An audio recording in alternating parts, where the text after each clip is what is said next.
Right now here on the John Nabors Show, we know that college football is just 99 days away for the Razorbacks, at least, as they'll be taking on UAPB on a Thursday night in War Memorial Stadium. Better get excited for that night. It's going to be so much fun. But there's a lot of things that's happening also in the college football landscape, and there's never too much college football that we can talk about. So let's go ahead and do more of that as we welcome in on the show, friend of the show, it is Barrett Sallee, who is of Outkick and does a great job of covering all things national college football-wise. And Barrett, as always, man, appreciate you joining us. How you doing this afternoon? I'm great, John. Thanks for having me. Well, it's always good, man. And I know that, like, right now, I'm curious, during a slower time of college football, what does your day usually look like? Like, what's your schedule kind of go into? Is it just finding stories, or when stories pop up, you go into them? But what's Barrett Sallee's a walk in his shoes like during this time of year?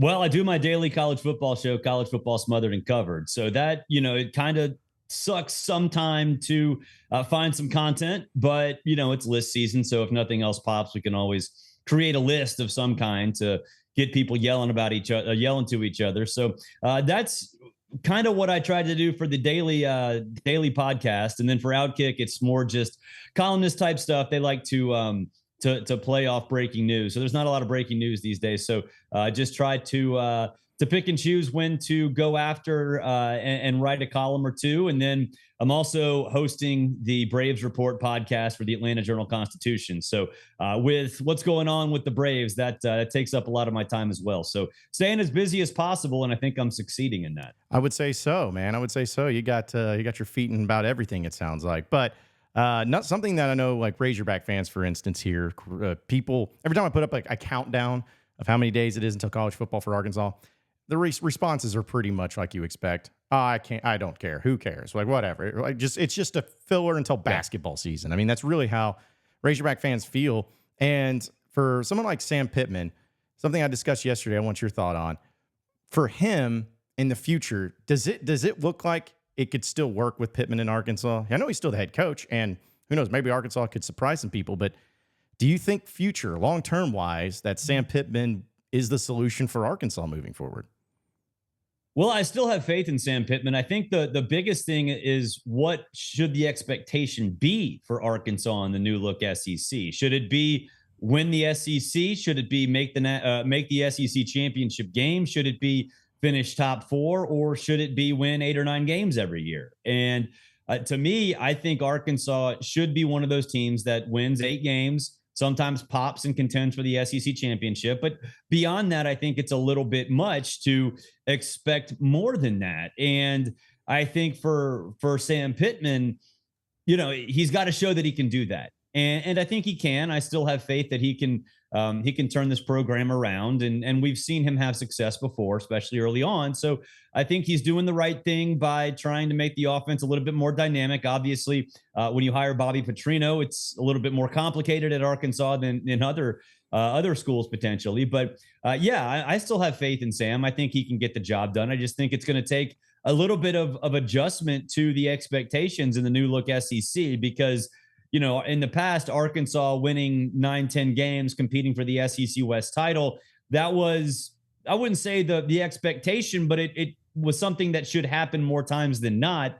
I'd say contending for the SEC now for Arkansas is going to be very, very difficult. So, getting 8 or 9 wins, going to a good bowl game, I think Sam can do that.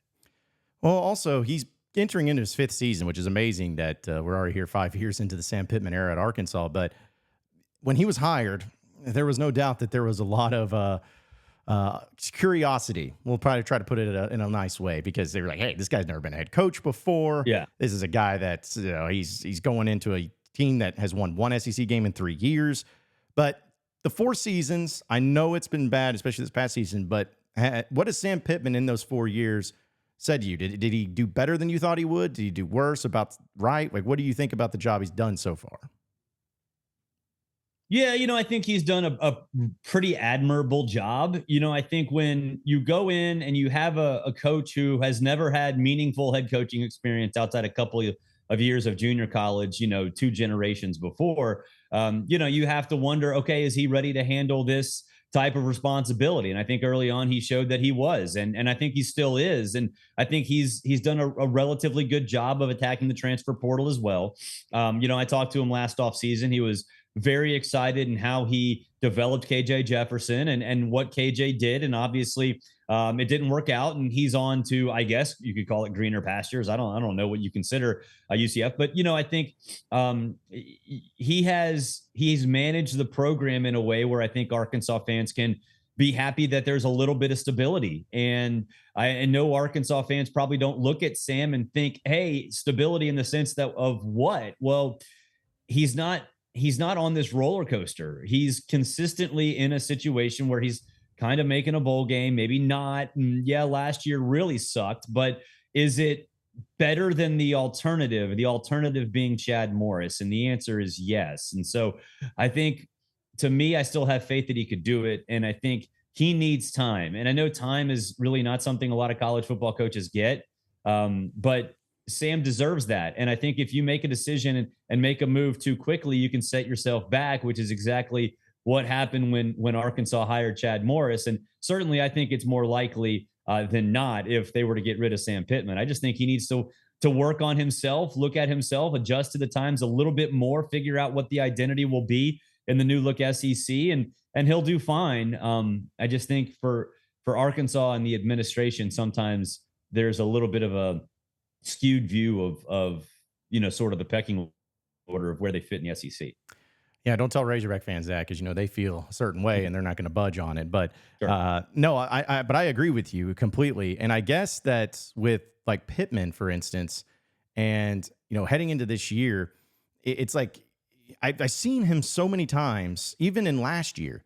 Like, this is a team that lost to Alabama on the road by a field goal. They lost to LSU on the road by a field goal. They lost to Ole Miss on the road at night by a touchdown. I mean, I know it doesn't matter because you got to win the games, but like, I feel don't you need to be in them? Yeah, that's the thing, is don't you need to be in them? And Arkansas, generally speaking, is in a lot of games. Yeah, and that's kind of my point of it. It's like he's right there. I just feel like just a few decisions and it changes everything. And that's maybe where some Razorback fans can have some confidence, because it's like, hey, it's not like you're getting blown 4-8. Yes, it's bad, but it wasn't like you were getting blown out. Well, at the end of the year you did, but in the beginning part, you didn't get blown out against really good teams on the road. Not all 4-8s look alike. And that's the thing. Like I say this with Florida all the time. What's a 7-5 look like with Florida? It can mean a myriad of different things, right? And 4-8 is I think what last year was for Arkansas was kind of the floor. Every year I try to do an optimistic, pessimistic, and realistic for every single team. And that's the pessimistic view, but you're in a lot of those games. And no, you should not be in a situation where you're constantly losing them, but at least Arkansas is in those games. And if you catch a break or two, you spring an upset, and then you go to a bowl game, and then you're, have momentum, and you'll see what happens after that. So,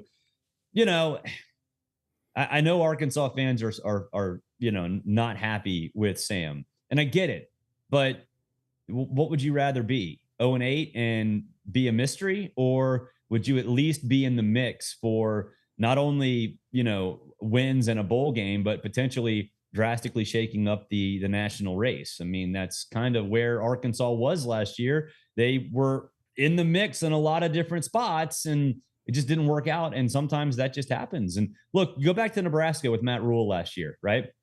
I love Matt Rule. I think he can turn Nebraska into an 8 or 9 win team. And that's kind of where I look at Arkansas. They lose every game by 1 score, right?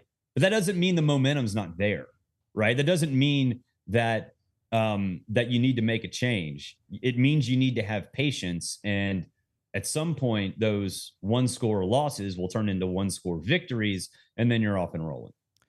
Well, speaking of that, I know that SEC Media Days is around the corner. They've already sent out the credentialing, so it's almost like Christmas to all of us media guys who love the event down there, which is in Dallas now. But I'm just curious. I have my thought. When you see the end all of the predicted order of finish, you're going to have 16 teams in it now, and you're not going to have divisions. So Arkansas, I think they get picked 14th. What do you think that they get picked when the predicted order of finish comes out? So you're saying 14th, you're saying above Vandy and Mississippi State. Mississippi State. Okay. Those are the two. I think that's fair. Okay. I think that's fair. Could you make an argument that they should be above South Carolina? Sure. Could you make an argument that they should be above Florida, it'd be rough. So I think 13th or 14th is probably where they'll be, but certainly ahead of Vandy and Mississippi State. I think Arkansas has earned at least that based on what Pittman has done. So, but yeah, I think that's fair. Yeah, I think so too. And it's just funny that it's like, hey, I think it's from Dodgeball. It's like, hey, as long as you have the lowest of expectations, you can always exceed them. That's right. So, hey, you can only go up from there. You can only really shock some people in a good way. But we're speaking with Barrett. Yeah, we're speaking with Barrett Sallee. He's a college football smothered and covered on SiriusXM College as well as Outkick.com. Now, Barrett, looking at kind of the grand scheme of the SEC, sticking with media days, I know it's going to be different because of not having divisions and because of having Texas and Oklahoma. How do you feel like the as far as not only the teams that are contending for the SEC, but teams that are contending for a national championship? How many teams from the SEC do you see having a legitimate shot at winning it all in the SEC, but also winning the national championship itself? Well, winning, it's a lot different than making it, obviously, but I would say the ones that can win it are Georgia and Texas. I'm still sort of on the fence whether Ole Miss is one that can win it or just get in, but I certainly think that they can just get in for sure. Alabama, I think they can get in. I don't want to say they can win it just because anybody who has a definitive take on Alabama this year is lying to you. There's no blueprint for replacing the greatest coach of all time. So can they get in? Yes. Can they win it? I have absolutely no freaking clue. But I do think they'll at least be competitive. I'm on the fence on Tennessee. In fact, I did my show this morning, College Football Smothered and Covered, and I have them as one of the dark horses to make the college football playoff. Because look, I mean, you win one game that maybe you shouldn't, whether it be Alabama, whether it be Georgia, or they also have at Oklahoma, which, I mean, I'm not the biggest Oklahoma guy, but whatever. Go 10-2, Tennessee can get in. Even if they don't play in the SEC championship game, and maybe especially if they don't play in the SEC championship game. So I'm not the biggest Missouri guy. I think Cody Schrader's absence is going to be a big deal. Missouri fans hate me for that. But I think of the ones that can win it, it's just Texas and Georgia. I think for sure Ole Miss and Alabama can get in. And then I would probably put Tennessee as the only other one that's kind of on that fringe. Well, let me tell you, you don't really have the hatred of Missouri fans until you end up in their hype video after they beat Arkansas like I did. So that's something to be impressed by, but I wear that anyways. But you mentioned Tennessee as a dark horse. That's a team that Arkansas actually plays this year at home. And I've gone through the schedule for Arkansas, and I look at that Tennessee team, and I really like Josh Heupel. It seems like no matter what, they're going to score points, but in the schedule you kind of went through too. But what kind of is that Tennessee team? I mean, you say that they're a dark horse. What makes them so good? Is it strictly just because of the offense you feel that way, or is it because they have a lot of pieces in place if they navigate through the schedule, and because of the schedule they can really make a true run in it? Well, I think it's all about complementary football, right?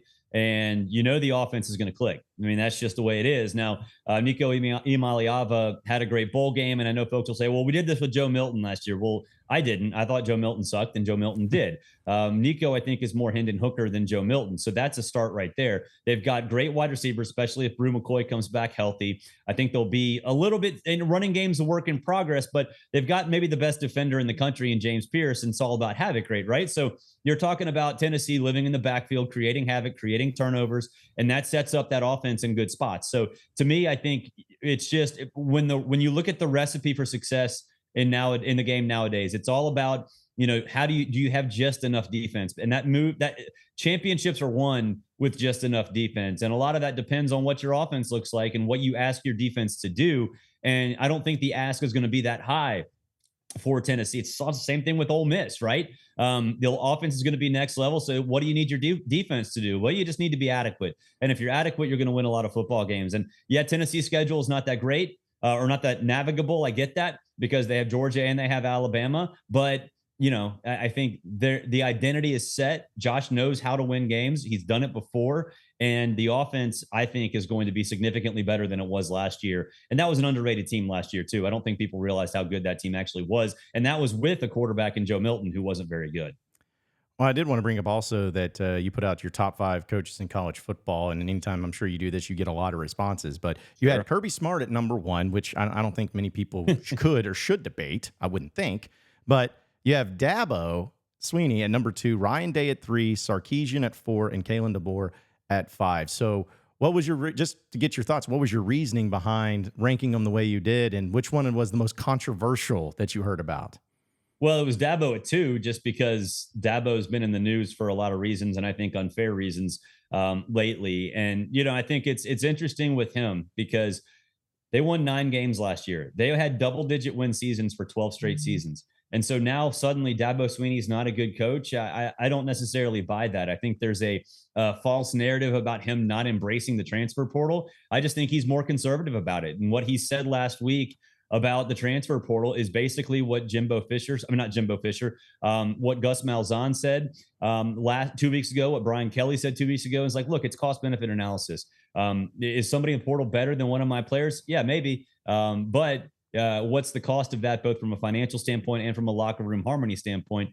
And so he's willing to go out there. I just think he's more conservative with it, and that's okay. Ryan Day caused a lot of heartache as well because he hasn't won the big one. And I was like, look, his record speaks for itself. No, he has not done a good job of beating Michigan, but he went to a playoff. And I would say 2 years ago, he was that Ohio State team was the second best team in the country and was almost the first, almost the best, because that Peach Bowl against Georgia, they lost at the stroke of midnight. So, I think Ryan Day at 3 caused a little bit of consternation as well. I think people were okay with Sark now. The record doesn't necessarily show it from an overall standpoint, but I think everybody kind of sees how that program and that team is built for the SEC and built for that transition. And obviously, dang near won a semifinal last year. And then Kalen DeBoer, I think it's different conversations, right? Is the conversation, will he succeed at Alabama, or has he been a good coach throughout his career? The latter, he's one of the best. He's won everywhere he's won. He's won quickly. And the only reason he hasn't been asked to sustain success is because he's gone to a bigger job before he's had the chance, because he's been so successful. So will that happen at Alabama? We'll see. But I don't think that there's any doubt that Kalen DeBoer is one of the most elite coaches in college football. Last one before I let you get out of here, Barrett. I'm fascinated by this Jaden Rashada story with him suing Billy Napier and boosters and everything because this NIL thing. I know we only know what we know about it right now, and the legal system and everything kind of sometimes can be up in the air. But how do you see this playing out, not only for Rashada but also for Napier and the people involved at Florida? What do you think the end result ends up being in all of this? Well, billable hours are undefeated, so lawyers are going to have a lot of billable hours. So they're going to win in the grand scheme of things, which is true basically everywhere. But to me, I think it's going to be really hard for Jaden Rashada to flat out to win the case, right?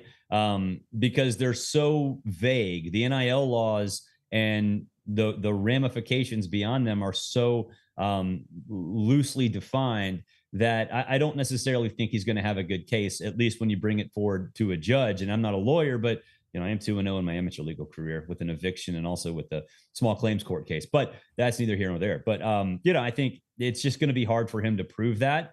And I think it will set the precedent too. I think the interesting thing about it is what happens if he wins, because there will be a flood of lawsuits filed from a lot of different players. And we'll get to see peel back the curtain even more on what goes on in the NIL process. But ultimately, I think they'll settle. I mean, it's just, to me, that's probably the end goal anyway. And ultimately, I think that's what will happen.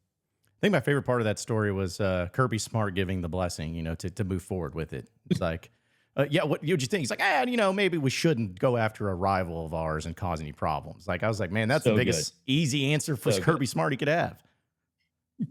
So funny. Yeah. Hey, you know what? It's never a dull moment in our sport, right? Nope. Never a dull moment. Trust me, from a team that has had motorcycles, especially in Arkansas. Yeah, about to say, man, like there is not, knock on wood, there's nothing crazy that's happened just yet, but give it time. It'll happen at some point in time. Just the way it goes. But either way, it's always fun to talk with you. It's Barrett Sallee. He is college football's host of Smothered Covered on at SiriusXM, as well as a columnist for Outkick.com. And Barrett, as always, man, appreciate you joining us. We look forward to catching up with you here in a few weeks, man. Have a good one, all right? Thanks, John. You too.